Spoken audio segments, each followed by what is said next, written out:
Louvado seja Deus. Porque os judeus, irmãos, eles não entravam em casa de gentios. Até hoje, se você for lá em Israel, eles são muito restritos a muitas coisas. Eles cumprem a lei de Moisés. Quando Pedro se refere aqui aos animais que ele vê, não eram todos os animais que eles comiam. Por isso, quando o Senhor fala para ele, mata e come. E ele diz, não, Senhor, jamais eu coloquei coisa imunda na minha boca. Então, para os judeus, nós éramos considerados imundos. Nós vivíamos mundanamente. Nós não servíamos a Deus. Nós não respeitávamos o sábado. Como até hoje nós não respeitamos o sábado. E eu entendi essa passagem, pastor, porque a gente não é obrigado a respeitar o sábado. Lá no texto, lá na frente de Gálatas, aleluia, a gente vai chegar. Eu entendi. E eu ficava assim, Senhor, mas o sábado está na Bíblia. Por que nós não cumprimos o sábado? Porque nós não somos judeus. O sábado não é para nós. Aleluia, Jesus. Nós somos gentios. Aleluia. Louvado seja Deus. E Pedro aqui, o Senhor traz essa revelação maravilhosa. A qual Pedro, quando bate aqueles homens na porta, Pedro não duvida que foi alguém, que foi da parte de Deus que ele foi chamado para ir até aquela casa. Aleluia, Jesus. E ele vai até a casa ali do Cornélio, aleluia, Jesus. E chegando naquela casa, aquele homem já estava esperando. E ele não esperou sozinho. Porque quando a gente tem as boas novas, quando a gente tem que receber algo do Senhor, quando a gente vai receber presente de aniversário, a gente convida todo mundo para a festa. A gente quer dividir quando é algo bom.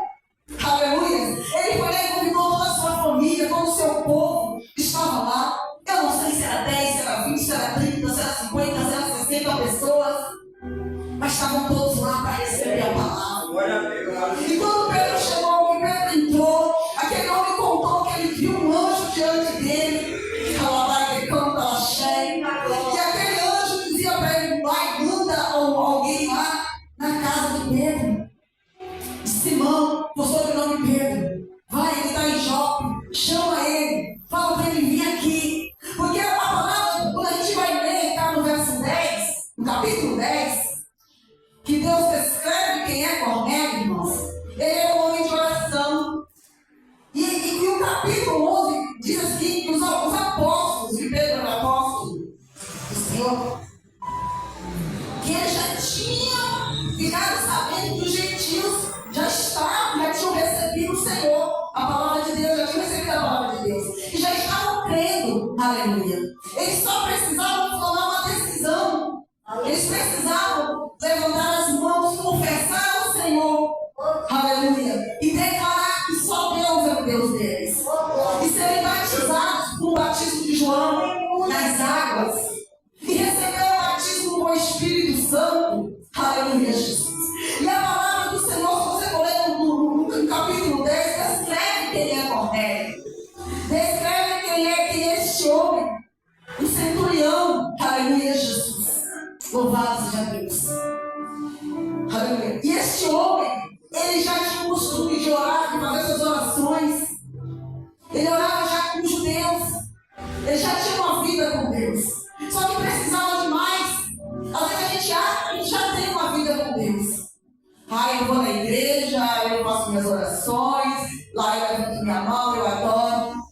Não, precisamos de mais. Lembra de Pedro? Cuida da minha igreja.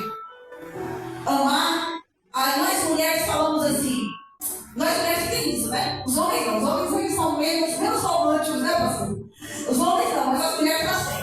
Deus fala, quem ama cuida. Se não cuida, quem não ama. Se você chegar uma amiga e começar a falar mal do marido, quem ama cuida. Se ele não está cuidando, porque o amor foi embora. Mas como que vamos cuidar do Senhor? Porque Jesus perguntou para Pedro, tu me amas? Tu me amas, Pedro? E Pedro, Senhor, tu sabes que eu te amo. Senhor, tu sabes que eu te amo. Cuida da minha igreja.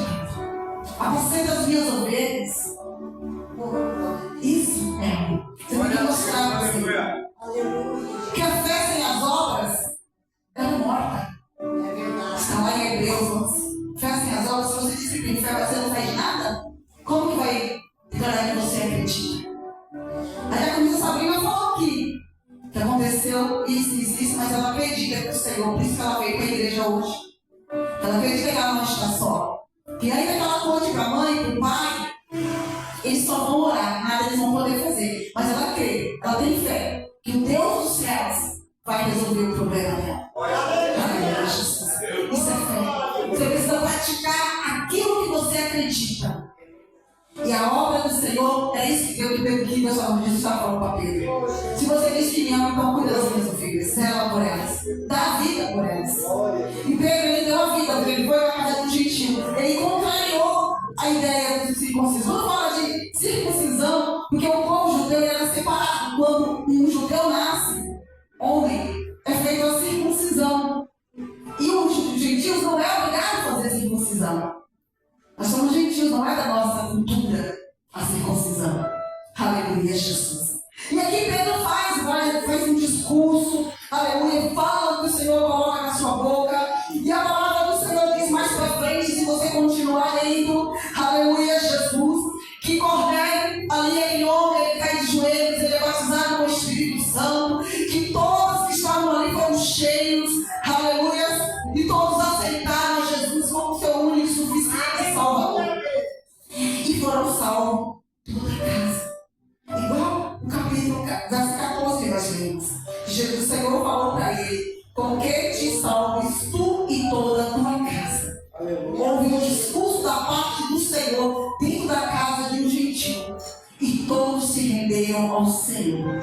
Mas a Bíblia diz que só Cornélio orava. Mistério. Só Cornélio orava. Não fala que os demais oravam, pastor. Não descreve. Só Cornélio orava. Não se preocupe, Sabrina, se só você ora. Não se preocupe, irmã Madalena, se só você ora. Não se preocupe, Renata, se só você ora. Não se preocupe, irmã Julinho, se só o Senhor ora na sua casa. Porque é através da vida de vocês que Jesus vai entrar e vai salvar toda a sua casa. Aleluia, Jesus. No tempo certo, no tempo propício. Aleluia, Jesus. Deus vai fazer. No tempo propício, Jesus, Deus vai fazer o que tem guardado para a tua vida. Aleluia, Jesus. É no tempo propício do Senhor. Deus envia como enviou na casa de Cornélio. Aleluia, Jesus. Irmãos, eu já falei de 2 tempos.